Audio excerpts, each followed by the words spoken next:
What's going on? It's your boy, Goodfella Sports TV. We up in this thing one time for the one time. Continue to grind. Y'all know what the business is, man. We working. And, yeah, let's get into it. Talking about, Terence Crawford and Jose Benavidez. It was definitely the bum bash that I thought it was going to be. Everybody is, praising Crawford. It was a good performance. He did what he had to do. He moved his hands. He boxed well, but this is a big case of I told you so, all right? I told these dudes that Jose Benavidez, wasn't that good, bro. I told people that. I said that he had one leg. I said that first. People said I was hating and that I didn't know what I was talking about, telling people he didn't fight nobody, and it's the same shit that Pacquiao got, got the treatment. He was fighting, draining guys and getting credit, big credit, for fights he shouldn't have got big credit for. This ain't no fight where I look at Terence Crawford and say, okay, this really changes my opinion on him. No, this was a fight he was designed to win. It's all like all the rest of the fights he's been in. At 31 years old, he's been match made perfectly to look like a mirage. We don't know if the mirage is real. Okay, he ain't had one stern test as a professional fighter, in my opinion, other than the Gamboa fight. Okay, then you could probably say he went overseas and fought Ricky Burns and got a title. That's always a test, when you go overseas and snatch a title. So I could respect that. Some people say the Postal fight was a test. I never thought Postal was that good. I know he was good, but I didn't think he was no elite level. He was going to push a guy like Bud. But that's what you're going to get, bro. You're going to get that. People not going to hold fighters to the same standards they hold another fighter to. And when the moment of truth comes for Terence Crawford, and he don't pass that moment of truth and he get beat down, I want niggas to keep that same energy, bro. I want to hear all that shit they popping off about Terence Crawford because I can see that I can see where this is going, man. Okay, I got another video coming that kind of explains that, but I can see where this is going. Benavidez wasn't even the top 10 welterweight in my opinion. I could probably name a few welterweights that would beat him. Obviously, Keith Thurman, Sean Porter, Danny Garcia, Errol Spence. That's 4. You know what I'm saying? I think Yugas can beat him. That's 5. All right? Devin Alexander could beat him, in my opinion. That's 6. You know what I'm saying? Probably a lot of people maybe favor Jesse Vargas. That's 7. You know what I'm saying? You got other guys that, that might step up and be better than him as well. You know what I'm saying? This dude was terrible last night. Very, very slow, very, very predictable. He did some talking to sell the fight, and obviously he didn't nearly talk as much as he moved his hands. He didn't. And a lot of people gonna say I'm hating, but come on, man. What was impressive about this fight? From a standpoint other than Crawford just beating him from post to post. It was nothing impressive about this fight. This fight was exactly what it was meant to be. It was a glorified bum bash. You know what I'm saying? It was a glorified bum bash because they talked some junk to sell the fight. But this is the exact type of fights that Top Rank put on. And people buy into it every time.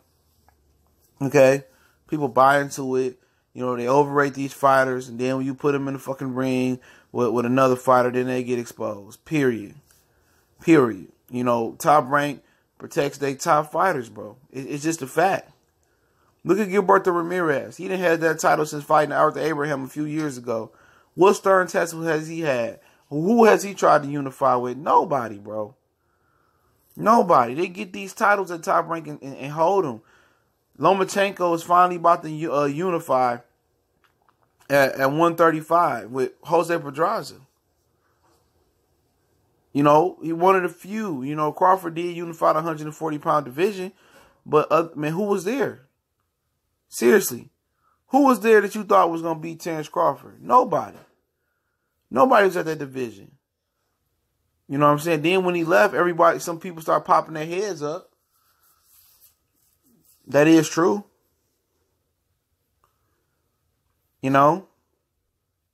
But, like I said, they're going to glorify this. They're going to act like Jose Benavidez was something that he wasn't.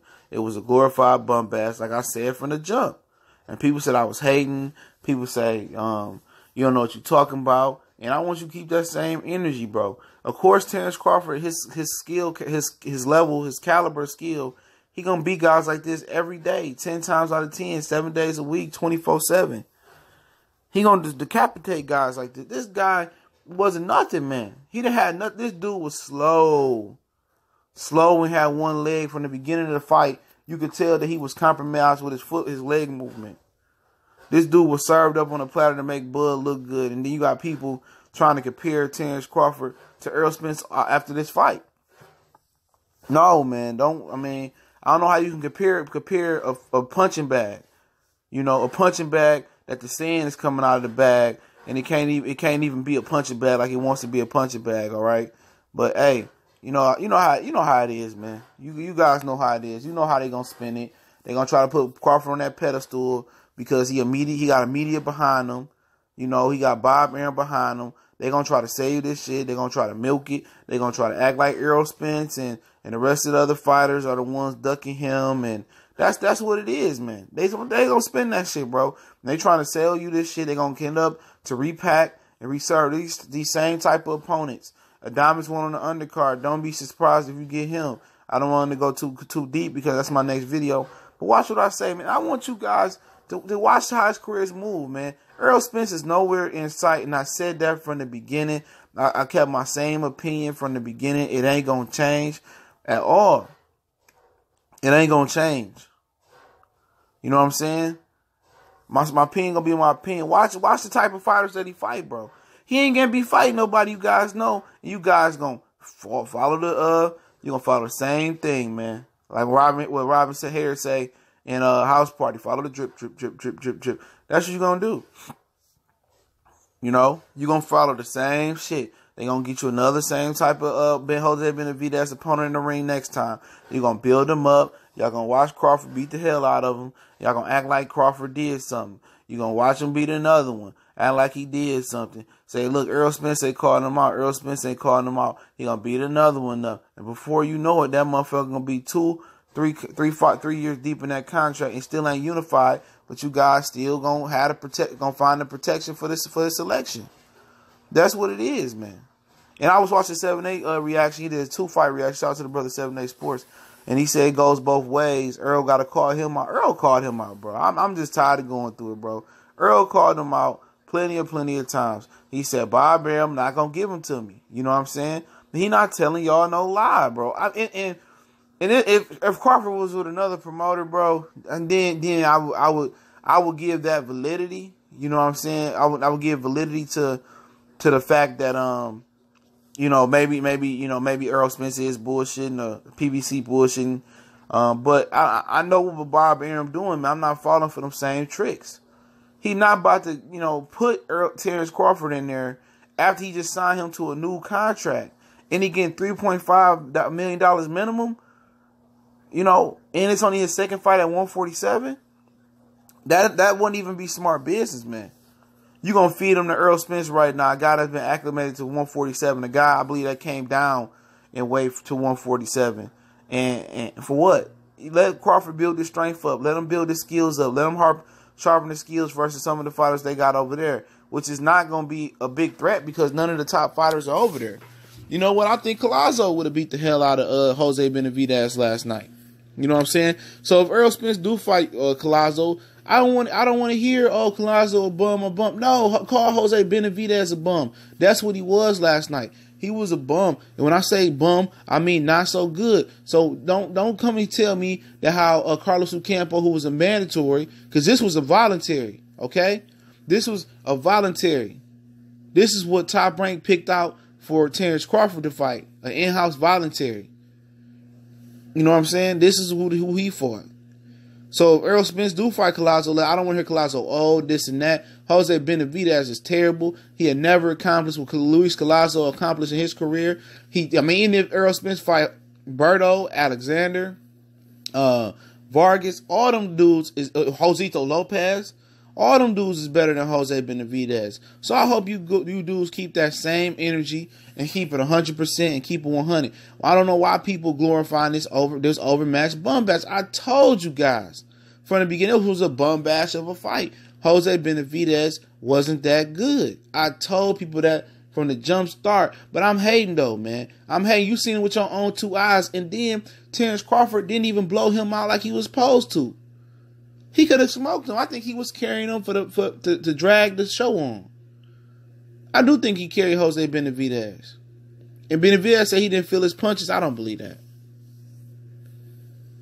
You know, he supposed to starch this kid and get him out of here ASAP. This dude was only a level above Carlos Ocampo. He was only a level above Ocampo. Maybe 2 levels above him. And this dude was only 20 years old. This dude 26 years old and didn't have no speed, no power, no body. He was dragging his leg across the ring. They both were slipping on the paint. He did all this talking. He got stumped out, bro. So I don't want to hear y'all glorifying this, telling me how this solidifies Crawford's the pound for pound #1. No, it don't. This dude fought a dude that shouldn't even be a top 10 welterweight. If you had one ranking system, he wouldn't be a top 10 welterweight. If you looked at him, you would still think he's an amateur fighter, bro. You know, if everybody let this hype and this talk and him talking trash, you know, try to make the fight better. And it made the fight better. It made it more interesting. It did. It made you want to tune in. But when the lights was on, he didn't move his hands nearly as much as he moved his lips. You know what I'm saying? This dude, it was a glorified bum bash, man. So keep that same energy. Keep it 100. I don't mix shit over here, man. I'm gonna keep it a buck with you, all right? Excuse me, my watch doing this thing earlier this morning. But I just keep it a buck with you guys, man. I'm tired of people, you know, trying to make Jose Benavidez out something he won. This wasn't no fucking trademark performance. This ain't no performance that you gonna see on that should be on Crawford's highlight reel if he go into the Hall of Fame. This is a glorified bum bash, man. But y'all know what the business is, man. Shout out to the whole Lions Den box community. Boy CJ Goodfella, Goodfella Sports TV. We on Facebook, Instagram, Twitter, holding it down. If you want to make a donation, the PayPal link is there. Shout out to everybody that do that. But you do me one better. Share the videos on social media, screen record them, share me on Facebook boxing groups. Anybody that talk boxing, and also we also got a different playlist. We talk NBA, NFL, Hood Story series. We dropped another Mayweather Effect part 6 to that series. So we got an up and coming boxing series, a middleweight, heavyweight, MMA playlist. So y'all check those out. Y'all know what it is.